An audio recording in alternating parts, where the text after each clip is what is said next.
And a very good morning to you. Sunday morning, it is the 5th of May 2019. Lovely out there today. You well? You having a good bank holiday weekend? Thanks for spending some of it with me.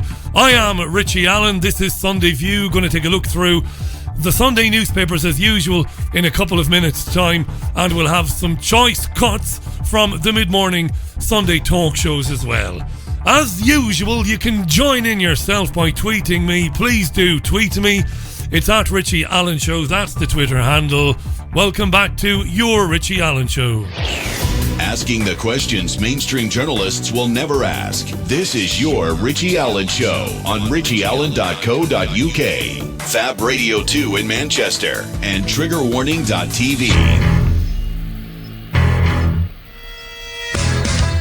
It's the Richie Allen Show, broadcasting live on richieallen.co.uk and multiple platforms around the world.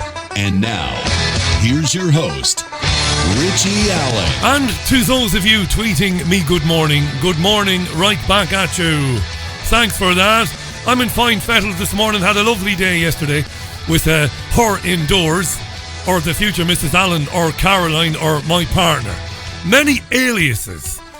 Lovely day yesterday, in good form this morning. Got the papers here, and as I said, some interesting snippets from the mid-morning talk shows. It is Sunday View, and let's do it. Yeah. Lovely looking out the studio. It does warm up though.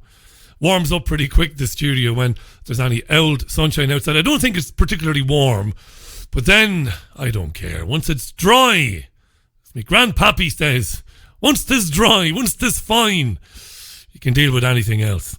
Let's have a look at the papers, will we? You and I. Sunday Telegraph will straight away jump straight in with both feet. Sunday Telegraph. The headline on the front: Don't build coalition against the people, Farage warns May. This is the Telegraph leading with a warning from Nigel Farage, whom we will hear from momentarily. He's telling the Prime Minister Theresa May, don't build a coalition against the people. But I think the people are so stupid, they might just vote for a coalition against the people. A coalition against the sheeple. They're not stupid people. They're just so uninformed and so uninterested that if you had a political party called a coalition against the people, some people would vote for them. Anyway, don't build a coalition against the people, says Farage, by agreeing a Brexit deal with Jeremy Corbyn. This is the big story today, right across the country. The shows, the radio, TV shows, the papers, that Theresa May wants to agree a deal with Jeremy Corbyn that she can get through Parliament. And we'll hear in a minute that she's offered him the kitchen sink in order for Corbyn to go along with her. Right, so that's on the front page of the Sunday Telegraph. Shall we have a look in more detail at that story? Last night, lots of Conservative members of Parliament and councillors have called for Theresa May to sling her hook, which means just to get out. Resign, love. Be gone. You've had your time. And this is because the Tories had a bad showing in the local elections, of course, which took place on Thursday. So did Labour, it must be said. So she wants to reach a deal with Labour on a Brexit plan, having, of course, failed to win support for her own deal 3 times. Ian Duncan Smith, you remember him? Former Conservative leader, former work and pensions secretary, yes. Not the shadow one, the real one. He said May is a caretaker Prime Minister, and that if this week she doesn't give us a date when she'll leave, well, we must send her on her way. Also writing in the Sunday Telegraph, Daniel Hannan, who's a Tory member of the European Parliament, he said that if MPs don't get rid of May before the European elections, which happen in less than 3 weeks, there will be no Conservative Party left to inherit. So there. Now, Theresa May has been writing in the Sunday Mail this morning. She's been writing in the Sunday Mail, and she's called for Jeremy Corbyn to put their differences aside, to put his differences with her aside, and to agree a Brexit deal with him. May said she hopes to find a, quote, unified cross-party position, end quote, with Labour, despite admitting her colleagues find this decision uncomfortable. And, quote, frankly, it isn't what I wanted either, end quote. So she's written in the Mail on Sunday saying, I'm giving into pretty much most of what Labour wants, so please come with me and let's get this deal through. However, the Sunday Times is alleging that the Tories have offered the aforementioned kitchen sink to Labour. And the Tories have compromised on 3 key areas: customs, goods alignment and workers' rights. The Sunday Times says May could put forward plans for a comprehensive but temporary customs arrangement with the European Union that would last until the next general election. Don't you love the language these people use? Well, Jeremy, let's have a temporary and comprehensive customs arrangement until the next general election. Customs arrangement means customs in union. Of course. It's customs union until the next general election, which could be this year, could be next year.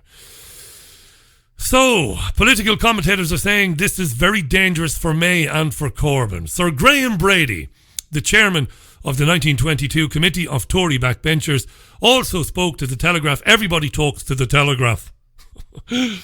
Pun.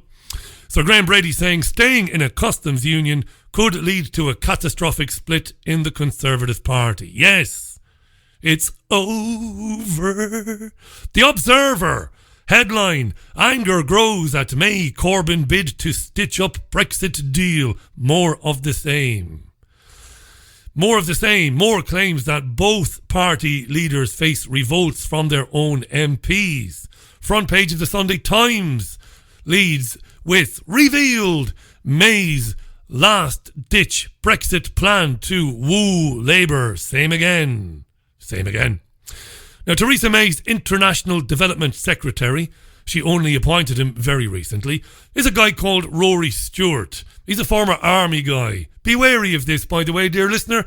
Lots of former army guys who served in Iraq and Afghanistan are now MPs and are rising really quickly. People like the Toxie Zionist Tory Tom Tugendhat. People like Rory Stewart. Isn't it a dangerous thing when military officers are leaving the battlefield where they oversaw the torture and fucking murder of millions of people, and now they are senior ministers in government? Who's talking about that? Nobody except this programme. I've talked about it at length and nobody wants to pick up the baton.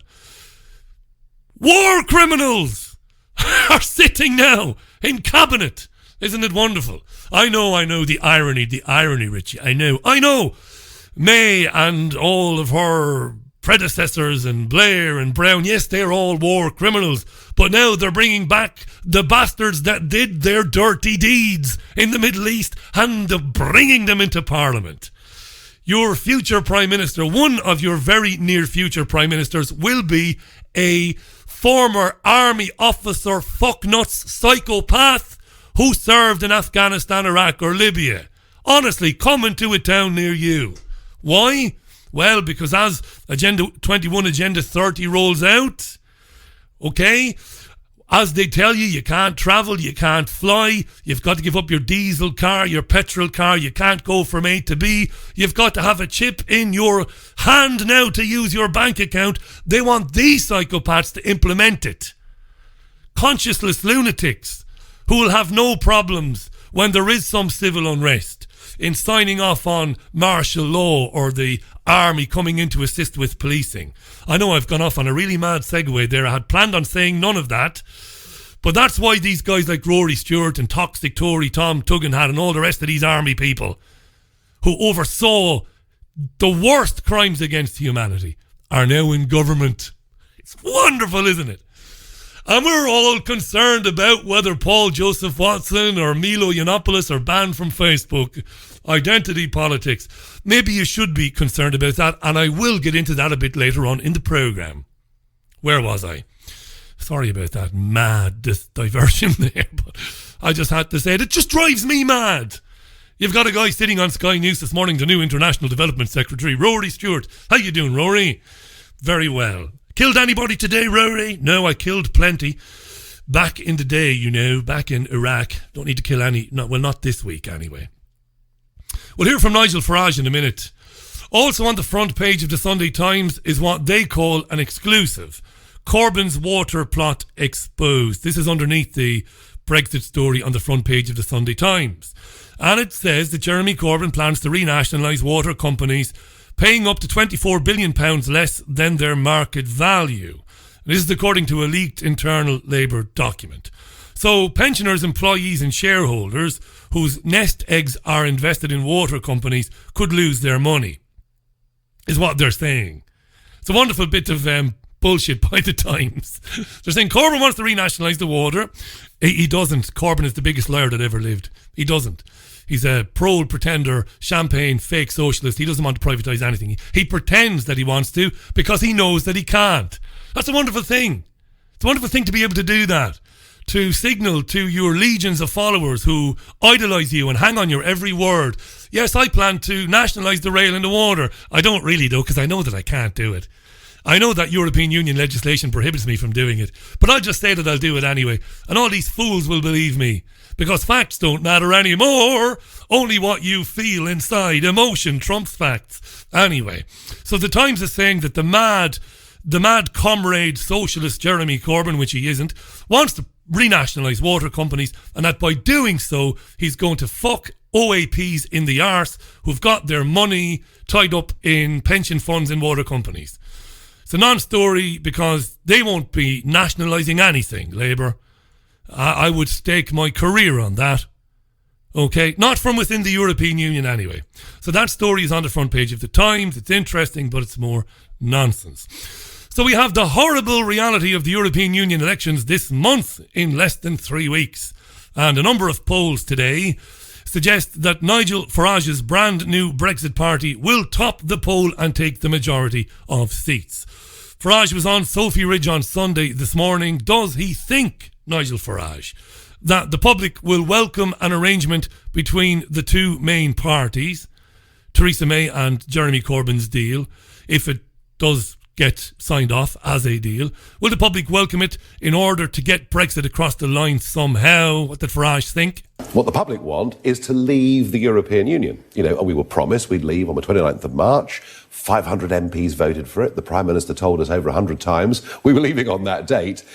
The public don't want a deal, and certainly not the deal that Mrs May is talking about this morning, you know, permanent customs union, alignment with single market rules. The public want to leave and for us to get on with the rest of that of our lives. What do you think the consequences would be if Theresa May and Jeremy Corbyn did push forward some kind of customs union proposal? I think if they push forward with this, it will be seen as a coalition of politicians against the people, and I think millions of people would give up on both Labour and the Conservatives. I really do. So it could be almost like a realignment of this would be the politics. Final betrayal. I mean, frankly, if May signs up to this, I can't see the point of the Conservative Party even existing.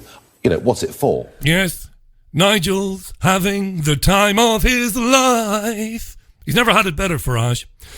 He was asked about UKIP, his former party. He spent over 20 years with UKIP, and its relationship with Stephen Yaxley Lennon and Carl Benjamin, otherwise known as Tommy Robinson and Sargon of Akkad or something like that. And he was also asked about the Brexit Party's funding. So he's asked about Lennon and Benjamin, then he's asked about funding by Sophie Ridge. One of its MEP candidates has used the N-word, other offensive language in videos. I mean, how would you define racism? Oh, well, in the case of that particular candidate, it's just outright abuse. You know, offensive abuse, and there's no doubt they've gone in that direction. Frankly, you know, we won't even be discussing them after this election. Is UKIP a racist party, or at risk of becoming one? I think that it's attracted certain individuals that I would never have allowed to join UKIP. OK, well, now let's talk about the Brexit Party, shall we? Who's funding you? Amazing. So we hit 85,000 yesterday, registered supporters, all paying 25.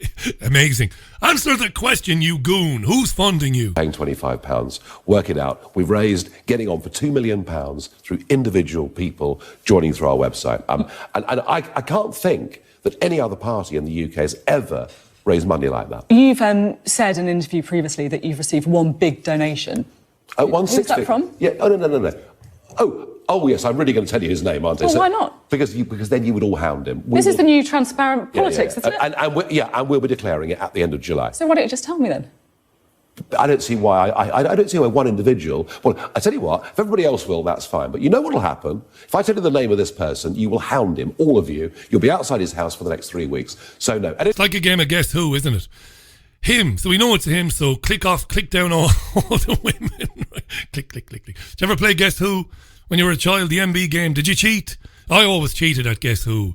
Does yours have glasses, Richie? Mine would have glasses. No.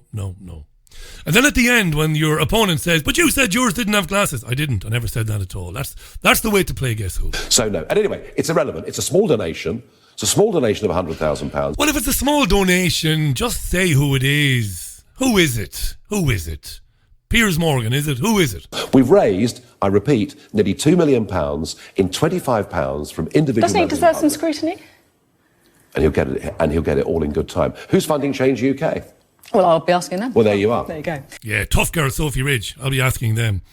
Nigel wouldn't be forthcoming or wasn't forthcoming on the funding. But then he was asked about race baiting. Now, look, I believe in leaving the European Union with absolutely no deal. And I've said a million times, not to hand the controls of the country to people like Nigel Farage, free market, capitalists, which I don't believe in. And I've had people on this programme many times who've argued with me, and they will be back on again. I'll be inviting my old friend Jeff Berwick back on the show real soon to give you, a flavour of something a bit different, not to give it, but for the other side of it. So I don't support any of these people.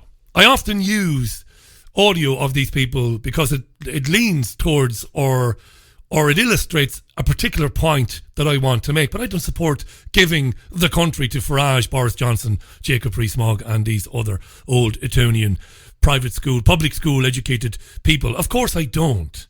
You know, if you're going to be a real socialist, you don't want these people running the country. But leave the country, get out of it. It's very interesting Farage taking this thing about UKIP, and you have to hold your nose now because of Benjamin and Stephen Yaxley Lennon and all that. But Farage has been guilty over the years of race baiting. That's not to say that Nigel Farage is racist. I don't believe he is.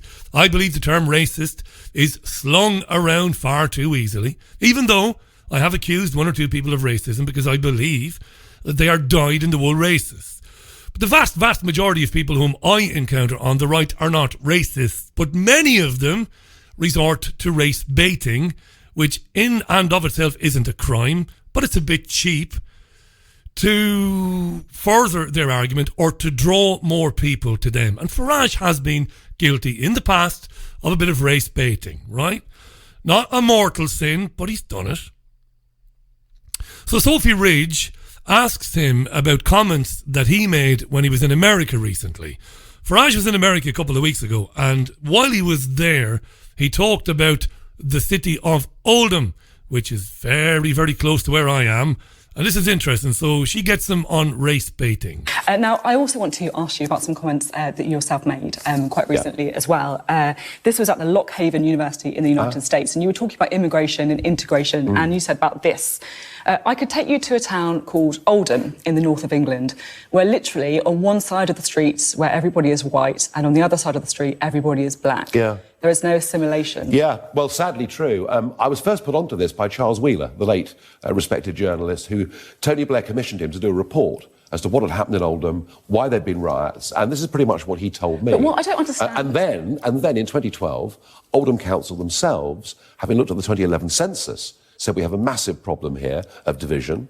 I could even go to The Guardian's northern correspondent, Helen Pidd. And if you look at it, you've got one ward in Oldham that is 97% white, and literally adjoining it, the next ward that is 66% black. There is a 66% massive... 66% black? Yes. Because if you look however, at the census... However, some streets are well over 90. 1.2% of the population is black. Are you sure have you been to Oldham? I have, yes. Well, I tell you what. Let's go this week, shall we? And let's go this week. I will go to Oldham. And I will show you. There is complete segregation within Oldham. Can I just be really clear? If you're arguing for segregation, that's fine. I'm arguing for integration. I think there's a real problem here. I'm actually not talking necessarily about integration, because there is a complex debate on that. What I'm talking about is the specifics of facts, because 1.2% of the population in Oldham is black.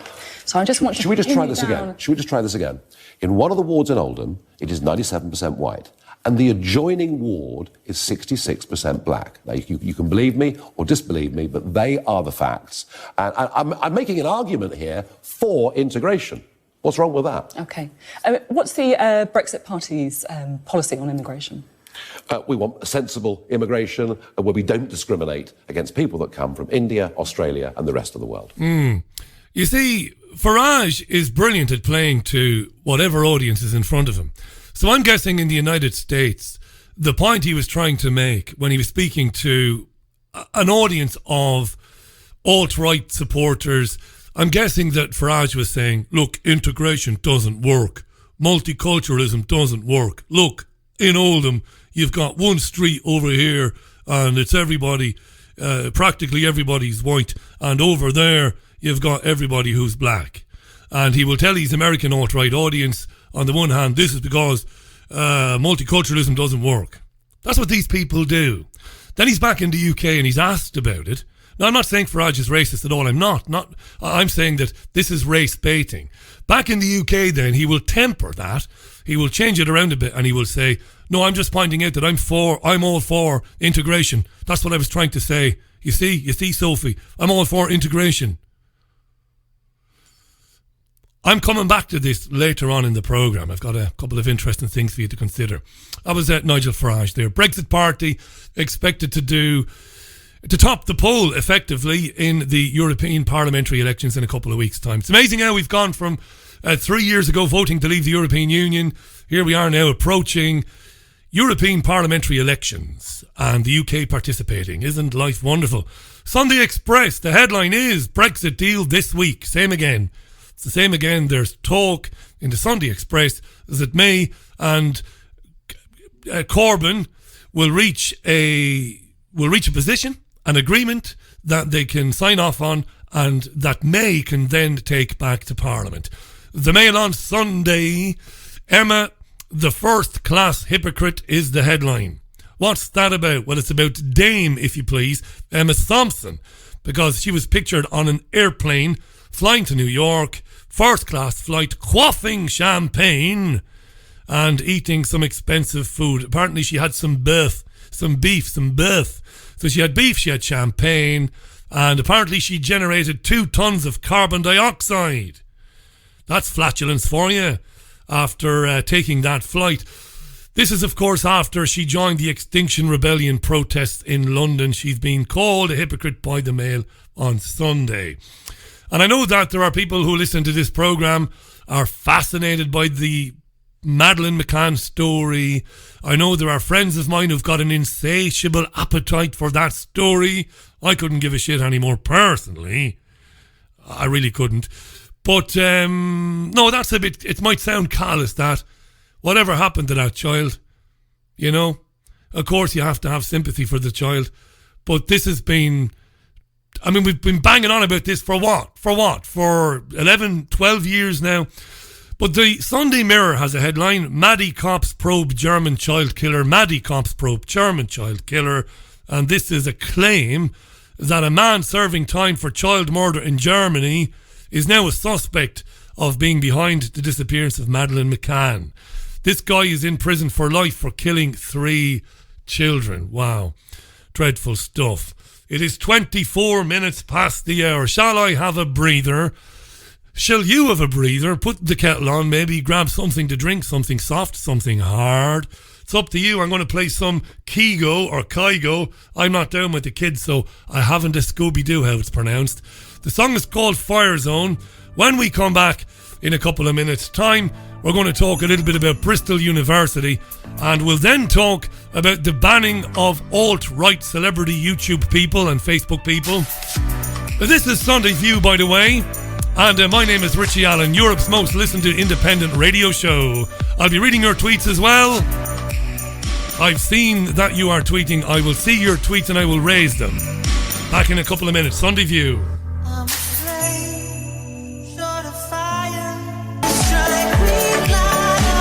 Transcendental music on the Richie Allen Show. Sunday View, 28 minutes past the hour. Beautiful Sunday morning in South Manchester.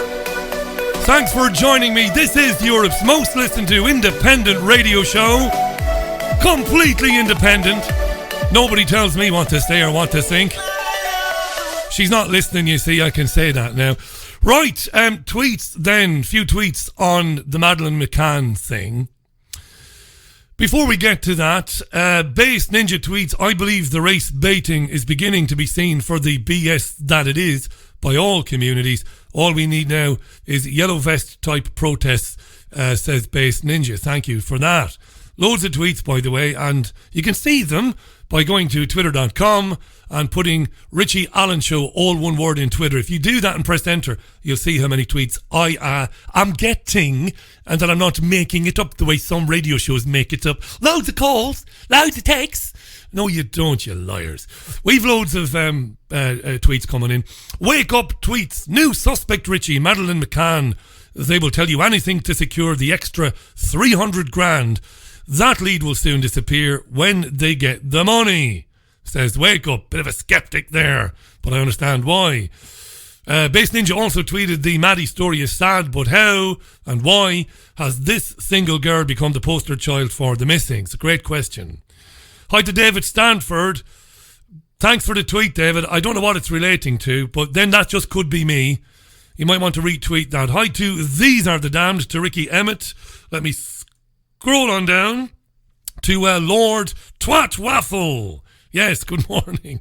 To Moinga. How you doing, Moinga? Good to hear from you. What do you think of race baiting? I think Moinga, I'm pretty sure Moinga is a black a chap, so let me know. I'm going to be talking about this a bit later on in the programme. A little bit later on. Hi to Samantha Jordan. Good morning. Good morning to Gail. How you doing, Andy Newman? Liz Jones as well. Thanks for tweeting the programme. Means a lot to me. I know I don't always read the tweets out. Hi to Paul Burchell. Good morning, Paul. Lovely to hear from you, Paul. It's been a while. When I say I don't read them out, it's not because I don't want to.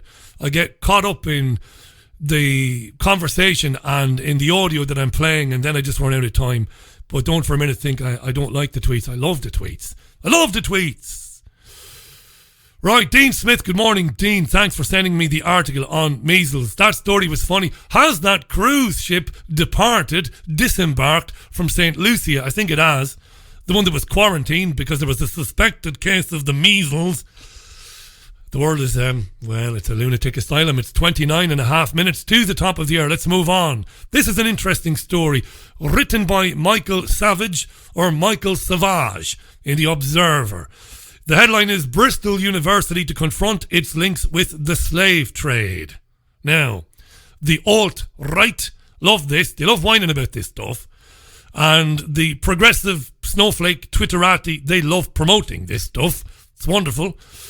The University of Bristol will become the latest top education institution to order a new examination of its historical links to slavery, amid wider attempts by the city to get to grips with its ties to the trade.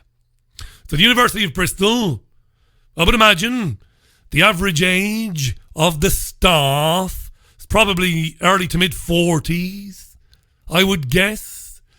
The faculty, the average age of students going there, 19 to 20. Those who donate money to the university to have a hall called after them or to have a stone put into a wall with their name on it. The university's benefactors, donors, I would imagine the average age is probably in the 40s or 50s. How anybody connected to the university today could have had anything to do with the slave trade is fucking beyond me. But there you go. This is the world we live in. This is the paradigm. We've got to look into our awful past and the slave trade, do we? Apparently we do. Bristol was one of 3 key ports for British slave traders, along with London and Liverpool. Now, as the city's political leaders draw up plans for a permanent memorial to its historical role, the university is to advertise for a permanent academic post examining the history of slavery.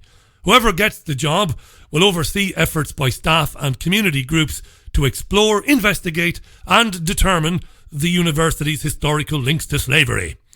This is Michael Savage in The Observer. He continues. Last week, Cambridge University announced that it was launching a 2-year study into its own historical links with slavery. Trevor Phillips, the former chair of the Equality and Human Rights Commission, criticised Cambridge for appointing a white professor to oversee the study. Progressive screams could be heard all over the world. Ah! You appointed a white person to look into slavery! Bastards. But they did. Trevor Phillips wasn't happy. Cambridge University. Yes, let's have a 2-year study into our links all those years ago with slavery. Anybody around that was around back then? No, doesn't matter. Doesn't matter. Let's spend an enormous amount of money. Madness. Now, in 2017, Cambridge rejected a petition to change the name of its Wills Memorial Building, built in honour of Henry Overton Wills III. Why? Well, his family made its money from the tobacco industry, which used slave labour. So progressives at the time, you might remember this, snowflake students, wanted to change the name and to consign Henry Overton Wills III to oblivion. He was the first Chancellor of Cambridge, you see. But they didn't get their way. There are still petitions by snowflake students to change Cambridge's crest, because the crest has Edward Colston on it. Edward was a slave trader back in the day. God love him. Last year, it was estimated that 85% of the wealth used to start Cambridge University back in the day came from slave labour. This is mad stuff, isn't it?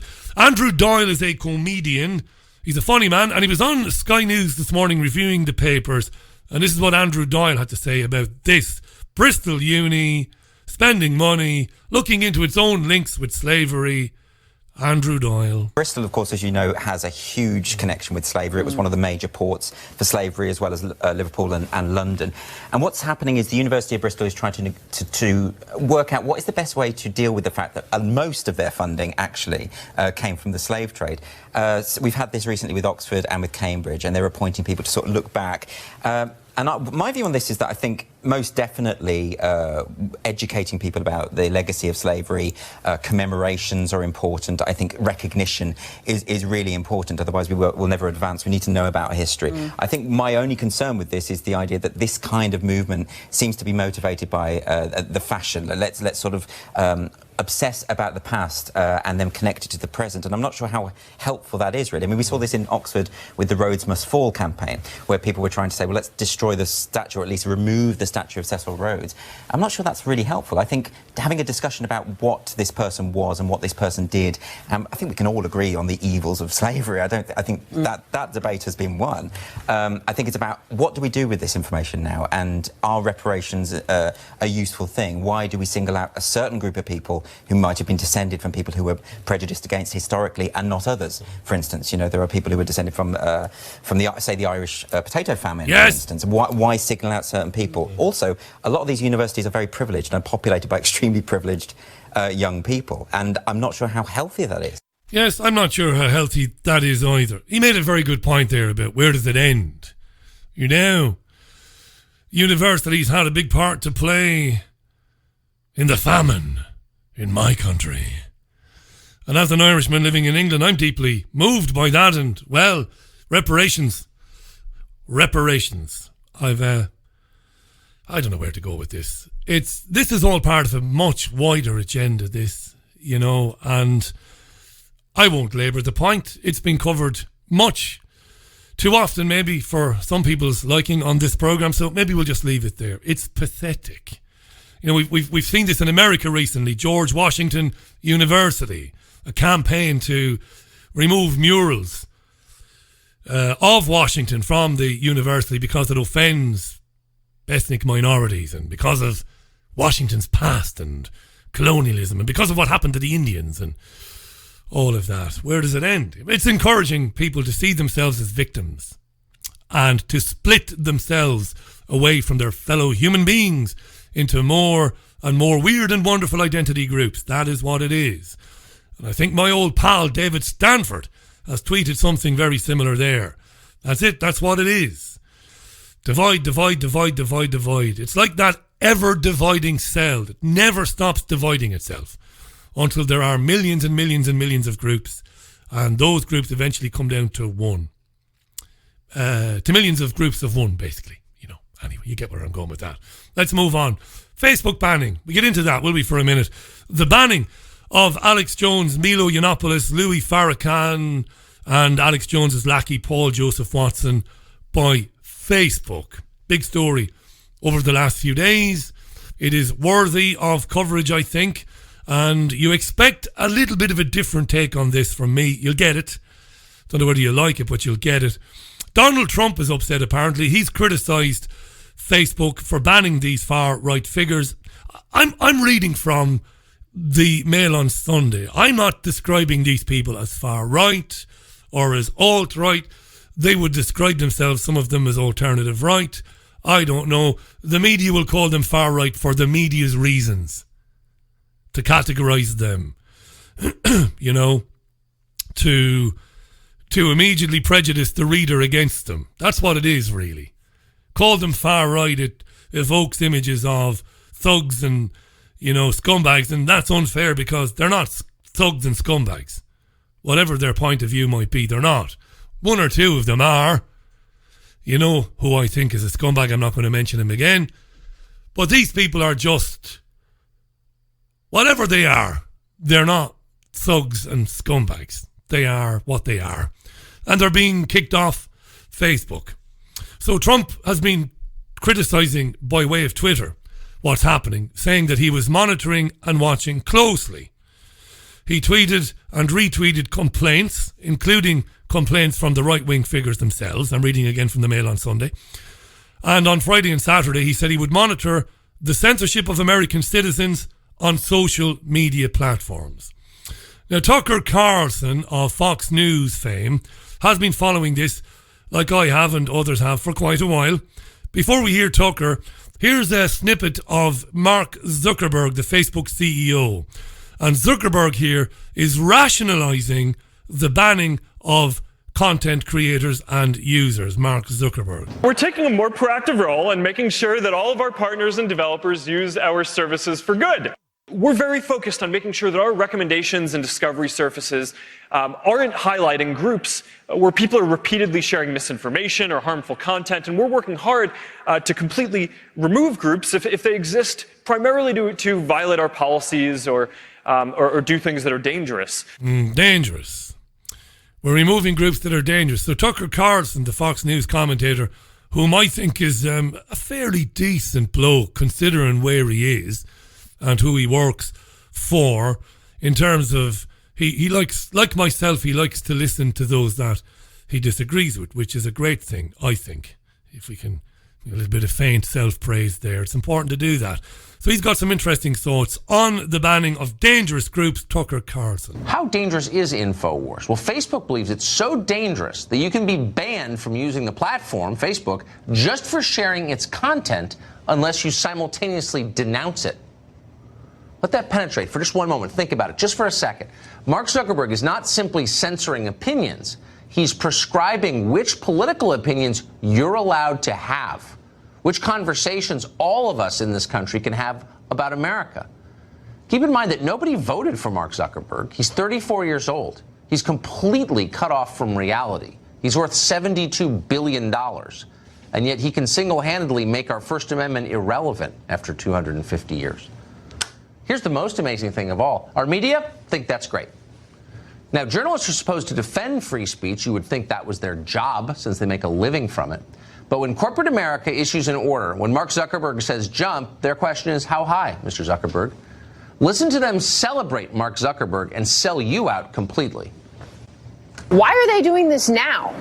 Well, it's a good question as to why they waited this long, but yes, exactly. Yeah, I mean, so Alex Jones has been banned from Facebook for a long period of time, but now they banned him. They banned his little underling, Paul Joseph Watson. Now that they kicked them off the platform, that's great for now, but it doesn't roll back the clock. Well, you have also excesses in the First Amendment and the Second Amendment right now. You know, I don't think that the forefathers said, well, you can say, you know, all sorts of hateful things and spread it around the world, literally spread it through the internet. I have no issue with it at all. I want them shut down. I want them silenced. I want them muted. I think they are horrible for our society. I want them shut down. I want them silenced. I want them muted. They're horrible. A collection of commentators there that you'd see on CNN and MSNBC. So you have so-called liberals, so-called, they've perverted the term liberal, haven't they? The word liberal. You've got social democrats, not socialists, very important to make the distinction. When they're canvassed, they love to crow and brag about the bannings. It's all great to see these people banned, they say. Tucker Carlson says here, there's no democracy when this happens. What we're watching now in real time is this country become unfree. So the question is, who exactly is defending us in all of this? Us who might dissent from Mark Zuckerberg's view or think that NBC News maybe doesn't tell the whole truth all the time, or don't trust Mark Zuckerberg to control what we think. What about us? Who's standing up for us? Where are leaders in Congress? Where's the White House? Nowhere. As long as big tech isn't hassling them personally and directly, as long as their accounts remain open, they don't seem to care. They're fools. Will any of these people get reelected in a country where left-wing tech companies control the terms of political debate? Can you really win a presidential election if Google opposes you? No, you can't. Not a chance. Not right now. Without free speech, there is no democracy. It's time to stop lying about that. Dean thinks that Tucker Carlson is one of the better mainstream broadcasters in American television news. I would go along with that, Dean. No doubt about that. Look, I'm going to draw a parallel between the social media giants and the disappearance of independent newspapers and independent radio stations in Ireland and in England, which I'm qualified more than most to talk about. I think it's obviously outrageous, this hegemony enjoyed by Facebook and Google. It's outrageous. They're more than a global phenomenon. So I suppose the term hegemony doesn't even cover it. What they've come to enjoy is, we can say, I suppose, total media dominance. And the country you're living in allowed it. Didn't just allow it, enabled it.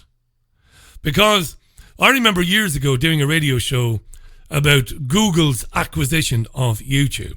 And long-time listeners to this programme will remember a very long-winded and ranty rant by me some years ago. But I made some salient points in the rant. I think I always do, even though I'm a ranty Irish bastard. I did make some salient points. I did a rant once about, and I don't do rants deliberately, I get passionate about these things. When YouTube was acquired by Google, that was a disgrace that it was allowed to happen for all the reasons I gave at the time. Because it was inevitably going to see the shadow banning of the many, many other video sharing sites that were doing okay at the time. Total media dominance. Our countries allowed it, they enabled it. And we saw the obliteration of smaller search engines and smaller video sharing platforms. This is where I draw a parallel with what happened to local radio stations and local newspapers in this country. How they've all been bought up by a couple of conglomerates, right? Here and in Ireland, this is my area of expertise, if I have one. So you can't just say they're private companies. Now, a number of people have made this point long before me. I know that commentators and Facebook's critics and Google's critics have been saying for a long time they can't be treated like private companies. They're not. They're almost like nation states, super states or super continents. Such is the dominance. And they're now deciding what is good for you, what isn't good for you, what you can see and read and what you can't see and read. And as Tucker Carlson pointed out, what you can say and what you can recommend to a friend or what you cannot recommend to a friend. So of course it's devastating for free speech. Of course it is. I don't agree with it. How could I agree with the banning of Yiannopoulos or Jones's sidekick Watson or any of these people? How could I agree with that? Of course I don't agree with it. But I don't agree with it for reasons that some of you won't like. And I've gotten into this before as well. And I'll tell you why. Because it martyrs people. It deliberately martyrs people. And by martyring them, it legitimizes their narrative. Their narrative that we're in this right versus left war. This free speech war. Us, the Christians, in some cases they call themselves Christians, against the progressives, the multiculturalists, the liberals. That's their narrative. This is the key. So by banning them, they deliberately martyr them and lend more credibility to their argument, which I ultimately believe is one massive distraction to keep people focused away from the direction of where the real problems are, and not only where the real problems are, but who has created those problems, who and what, and ultimately what the solutions are. So they're pushing this polarization. Identity politics is a massive distraction. None of these people have answers for any of the problems that we face, whether at a local level, a national level, or a global level. They don't have any solutions. They don't have any answers. And who are these people that are being banned? Well, they're people who make their money primarily by tweeting stories that cast migrants in a bad light. It's all they do. Day after day after day, with massive Twitter followings and massive, sometimes YouTube subscriptions, they just talk about migrants. And if they're not talking about migrants, they're tweeting stories about how they themselves are being attacked for doing that. That's it. So you can sit there, and some of my listeners would consider themselves supporters of some of these people, and I respect that. Fair play. That's your business, your choice. I wouldn't criticize you for it. And you'll be sitting there shaking your head now because you just don't understand it. This is all about inertia. It's all about never moving forward or never looking beyond the symptoms to the actual causes. And beyond the actual causes, where the fault lies, with whom and with what. So that's all they do, these people.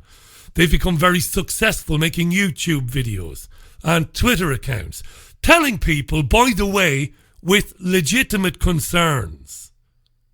People have legitimate concerns about migration, about forced migration, about the weaponization of it. These are legitimate concerns. This is not about racism. But what these people who make the YouTube videos do, they take your legitimate concerns, they tell you what you want to hear without ever really looking behind the symptoms and looking at the causes. And that's their job, whether they realise it or don't realise it. And we've been here before. I'm tired of this shit, you see. I'm 44 years old. I've been working in the media now for over 20 years. And we've been here before. Milo and Alex and Katie Hopkins and Lauren Southern, and they're the latest in a long line of agitators. We've had them for years and years and years and years. Do you think this is a new phenomenon? That these people are original? Fuck off. We've had this for decades. And they have their counterparts on the so-called left as well that are just as bad. But they're not evil, these people. They're not bad people. They are snake oil salesmen. They are the truthers of the industrial complex, of the truther industrial complex. And the wheel turns. Every few years you get a new one. And they're average people, these people. I'm not above average. When I say they're average, Yiannopoulos, Hopkins, Lawrence, Southern, Watson, they're not critical thinkers or intellectuals. They've achieved their fame online because they have been deliberately promoted to play their role in keeping people trapped in some sort of inescapable inertia.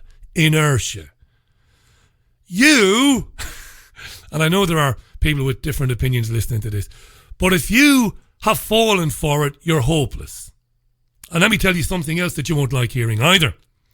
It's a gold rush. It's a gold rush.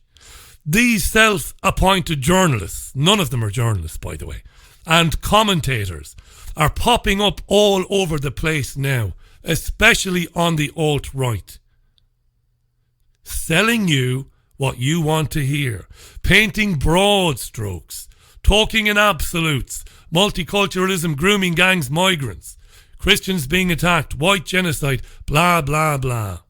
Every now and then they'll mix it up a little bit and they'll throw in a bit of 5G and a bit of geoengineering. Now go to my Patreon page.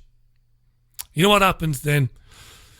The house wins again and again and again. It is like the California gold rush.